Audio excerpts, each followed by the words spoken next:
एक अंधेरी रात थी और शहर के किनारे स्थित शांतिनगर अस्पताल में हल्की बारिश हो रही थी। यह अस्पताल अपने भुतहा किस्सों के कारण मशहूर था। इसके बारे में कहा जाता था कि यहाँ रात के समय कई अजीब घटनाएं होती हैं। लोग दावा करते थे कि उन्होंने यहाँ अजीब आवाजें सुनी है और छायाएं देखी है और कुछ ऐसी चीजें महसूस की है जिनका कोई वैज्ञानिक कारण नहीं होता। राघव एक युवा डॉक्टर था जो हाल ही में इस अस्पताल में काम करने आया था। उसे भूत प्रेत जैसी कहानियों में विश्वास नहीं था। उसका मानना था कि ये सब अंधविश्वास है। अस्पताल का स्टाफ भी उसे रात की ड्यूटी से बचने की सलाह देता था, लेकिन राघव ने उसे हल्के में लिया और अपने काम में लग गया। उस दिन उसकी नाइट शिफ्ट थी। अस्पताल का माहौल दिन की तुलना में रात में पूरी तरह बदल जाता था। दिन में यहाँ चहल पहल रहती थी, मरीजों का इलाज होता था, लेकिन रात में अस्पताल सन्नाटे में डूब जाता था। केवल इमरजेंसी वार्ड में हलचल होती थी, बाकी पूरे अस्पताल में अजीब सी खामोशी फैल जाती थी। राघव ने रात 10 बजे अपनी शिफ्ट शुरू की। उसने नर्स से मरीजों की लिस्ट ली और चेकअप शुरू किया। सब कुछ सामान्य लग रहा था, लेकिन आधी रात होते ही अस्पताल के माहौल में कुछ बदलाव सा महसूस होने लगा। अचानक से अस्पताल की लाइट्स टिमटिमाने लगीं। उसे लगा कि शायद बिजली की समस्या है, लेकिन तुरंत ही लाइट्स ठीक हो गईं। राघव ने इसे नजरअंदाज किया और अपने काम में जुटा रहा। रात के लगभग 2 बजे जब वह आईसीयू के मरीजों का चेकअप कर रहा था, तभी उसे एक अजीब सी आवाज सुनाई दी। ये किसी के रोने की आवाज थी। आवाज बहुत धीमी और दूर से आ रही थी, जैसे कोई बहुत दर्द में हो। राघव ने चारों ओर देखा, लेकिन वहां कोई नहीं था। उसने सोचा कि शायद यह उसकी थकान का परिणाम है और वह भ्रमित हो रहा है। कुछ देर बाद वह अपने केबिन में वापस आ गया और रिपोर्ट्स लिखने लगा। तभी अचानक उसके केबिन का दरवाजा जोर से बंद हुआ। राघव चौंक गया। उसने दरवाजा देखा, लेकिन वहां कोई नहीं था। उसे थोड़ी बेचैनी महसूस हुई, लेकिन वह खुद को शांत करता हुआ अपने काम में लग गया। कुछ मिनटों बाद अचानक कंप्यूटर की स्क्रीन अपने आप ऑन हो गई। स्क्रीन पर पहले तो कुछ भी नहीं दिखा, लेकिन फिर उस पर धुंधले अक्षरों में एक संदेश दिखने लगा, तुम यहाँ सुरक्षित नहीं हो। राघव के माथे पर पसीना आ गया। उसने घबराते हुए कंप्यूटर बंद कर दिया। अब उसे वाकई में कुछ गड़बड़ लग रही थी। वह अपने केबिन से बाहर निकला और नर्स स्टेशन की ओर चल दिया। रास्ते में उसे एक लंबी काली परछाई दिखाई दी। परछाई आईसीयू की ओर जा रही थी। उसकी चाल धीमी थी, लेकिन उसमें कुछ ऐसा था जो असामान्य था। राघव ने उसकी ओर बढ़ने का साहस किया। जब वह आईसीयू के पास पहुंचा तो देखा कि वहां कोई नहीं था। अचानक आईसीयू के दरवाजे अपने आप खुल गए। अंदर एक ठंडक थी, जैसे किसी ने बर्फीली हवा को बंद कमरे में कैद कर रखा हो। राघव का दिल अब तेजी से धड़कने लगा। उसने हिम्मत जुटाकर आईसीयू में कदम रखा। कमरे में चारों ओर अजीब सी बदबू थी। जब उसने लाइट ऑन की तो देखा कि सभी मरीजों के बिस्तर खाली थे। ये देखकर उसके पैरों तले जमीन खिसक गई। सभी मरीज कहाँ चले गए? उसके दिमाग में कई सवाल दौड़ने लगे। तभी उसकी नजर एक बिस्तर पर गई, जहां किसी ने खून से लिखा था, हम वापस आएंगे। राघव को यकीन हो गया था कि यह कोई सामान्य घटना नहीं है। यह अस्पताल सच में भूता था और अब वो खुद भी इसकी चपेट में आ चुका था। वह तेजी से आईसीयू से बाहर भागा और नर्स स्टेशन की ओर भागा, लेकिन वहां कोई नर्स नहीं थी। अस्पताल में अब पूरी तरह से सन्नाटा छा गया था। सिर्फ उसकी तेज सांसों और धड़कनों की आवाज सुनाई दे रही थी। राघव ने अपने फोन से अस्पताल के डायरेक्टर को कॉल करने की कोशिश की, लेकिन फोन की लाइन डेड थी। अचानक उसे महसूस हुआ कि कोई उसके पीछे खड़ा है। वह धीरे धीरे मुड़ा और जो उसने देखा उसकी कल्पना उसने कभी नहीं की थी। उसके सामने एक लंबी सफेद साड़ी पहने महिला खड़ी थी। उसका चेहरा बुरी तरह से जला हुआ था और उसकी आंखें खून की तरह लाल थीं। राघव डर के मारे एक कदम पीछे हटा, लेकिन उसके कदम रुक गए जब उस औरत ने एक भयानक हंसी के साथ कहा, तुम भी उन्हीं में से एक हो जाओगे। वह औरत उसकी ओर बढ़ने लगी। राघव के कदम वहीं थम गए थे। उसे समझ नहीं आ रहा था कि वह क्या करे। अचानक अस्पताल की लाइट्स फिर से टिमटिमाने लगीं। उस औरत का चेहरा और भी डरावना हो गया। उसकी हंसी गूंजने लगी। राघव ने अपनी पूरी ताकत जुटाकर भागने की कोशिश की, लेकिन उसके पैर मानो जमीन में धंस गए थे। औरत अब उसकी बिल्कुल करीब थी। उसने राघव का हाथ पकड़ा और तभी राघव की चीख गूंज उठी। वह अचानक नींद से जागा। पसीने से तरपतर वह अपने केबिन में बैठा था। उसके चारों ओर वही कंप्यूटर, वही फाइलें और वही माहौल था। उसने अपनी घड़ी देखी।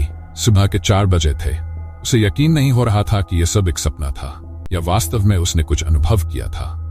अगले दिन जब वह अस्पताल के डायरेक्टर से मिलने गया और रात की घटनाओं के बारे में बताया तो डायरेक्टर ने चौंकते हुए कहा, तुमने जिस औरत को देखा वह असली थी। सालों पहले वह यहाँ की एक नर्स थी जिसने अस्पताल में आग लगने के कारण अपनी जान गंवा दी थी। तभी से वह हर रात यहाँ आती है और उस रात ड्यूटी पर मौजूद स्टाफ के साथ यही करती है। राघव को समझ नहीं आ रहा था कि वह क्या कहे। उसने फैसला किया कि वह इस अस्पताल में कभी वापस नहीं आएगा। लेकिन जब वह जाने के लिए मुड़ा तो उसने देखा कि आईसीयू की खिड़की से वही औरत उसे देख रही थी और उसकी हंसी फिर से उसके कानों में गूंज उठी। राघव ने अस्पताल से निकलने का फैसला किया। उसकी धड़कनें तेज थीं और उसका दिमाग अब भी उस औरत के भयानक चेहरे और डायरेक्टर की बातें सोचकर घबराया हुआ था। वह जितनी जल्दी हो सकता था अस्पताल के मुख्य दरवाजे की ओर बढ़ने लगा।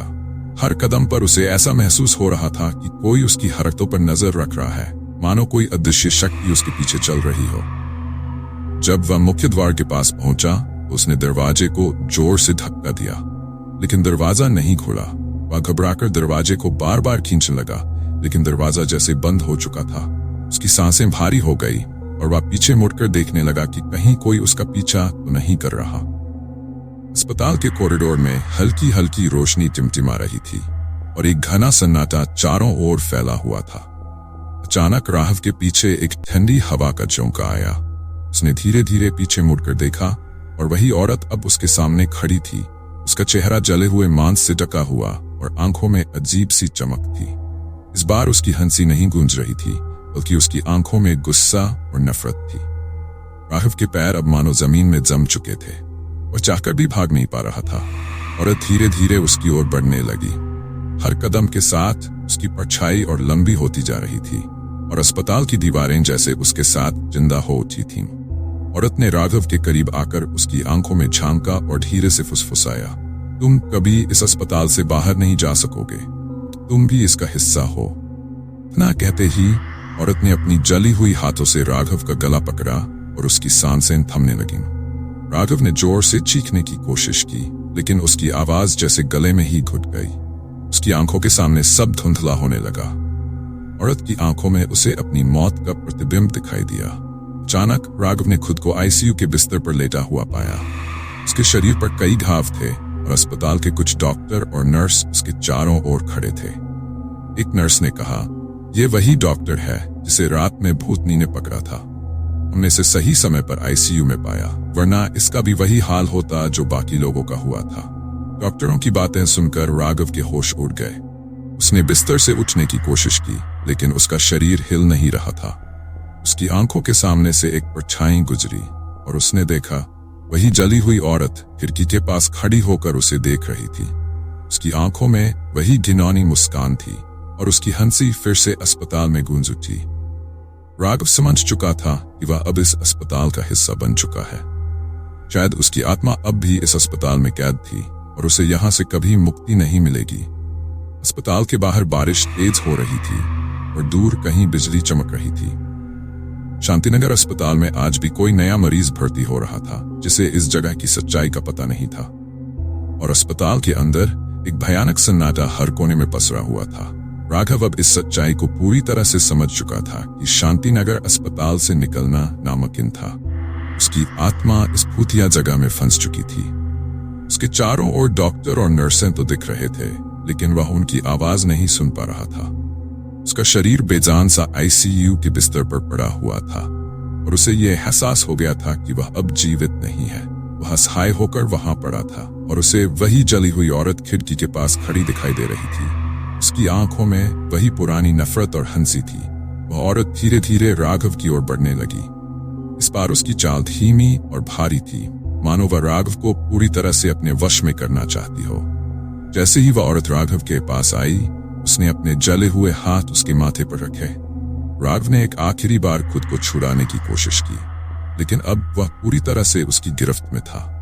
औरत की आंखों से खून की बूंदें टपकने लगीं और उसने राघव के कान में धीमे स्वर में कहा, अब तुम भी हमेशा के लिए यही रहोगे। राघव की सांसें थम गई। उसकी आंखें धीरे धीरे बंद हो गई और उसके आसपास की सारी आवाजें गायब हो गई। अगली सुबह जब अस्पताल के अन्य स्टाफ ने आईसीयू में राघव के शरीर को देखा तो वह ठंडा पड़ा था। सभी को लगा कि वह रात की ड्यूटी करते करते अचानक हार्ट अटैक से मर गया, लेकिन असली सच्चाई केवल राघव ही जानता था। अस्पताल के बाहर एक और दिन का उजाला हो रहा था, लेकिन शांतिनगर अस्पताल के अंदर अब भी वही भयानक रात कायम थी। और हर रात जब अस्पताल के गलियारे सूने होते, राघव की आत्मा भी उन बंधी हुई आत्माओं के साथ उस जगह भटकती रहती।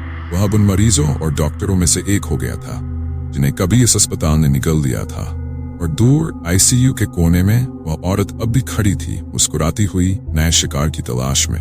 राघव की कहानी अब हमेशा के लिए शांतिनगर अस्पताल की डरावनी दास्तानों का हिस्सा बन गई थी। उसका शरीर मृत हो चुका था, लेकिन उसकी आत्मा उस अस्पताल में कैद हो गई, जैसे उससे पहले कितने ही लोग यहाँ फंसे थे। राघव की जगह अब एक और नया डॉक्टर आ गया था, जो उसकी मृत्यु के पीछे के रहस्य से अनजान था। लेकिन अस्पताल में काम करने वाले पुराने कर्मचारियों को पता था ये सिलसिला कभी खत्म नहीं होगा। हर बार जब रात गहराती, अस्पताल के कोनों में किसी की हल्की फुसफुसाहट सुनाई देती और किसी की परछाई दीवारों पर सरकती हुई दिखती। राघव अब उन खोई हुई आत्माओं का हिस्सा बन चुका था, जो इस जगह से कभी मुक्त नहीं हो पाए। उसके कदम अब उस अस्पताल की अंधेरी गलियों में गूंजते और उसकी आंखों में वही अजीब सा खालीपन था जो उसने उस जली हुई औरत की आंखों में देखा था। अस्पताल के दरवाजे पर एक बोर्ड लगा था जिस पर लिखा था, चेतावनी, यहाँ रात को न रुकें। लेकिन जो लोग इस चेतावनी को नजरअंदाज करते, वे भी राघव की तरह इस भूतिया अस्पताल की कहानियों का हिस्सा बन जाते, हमेशा के लिए।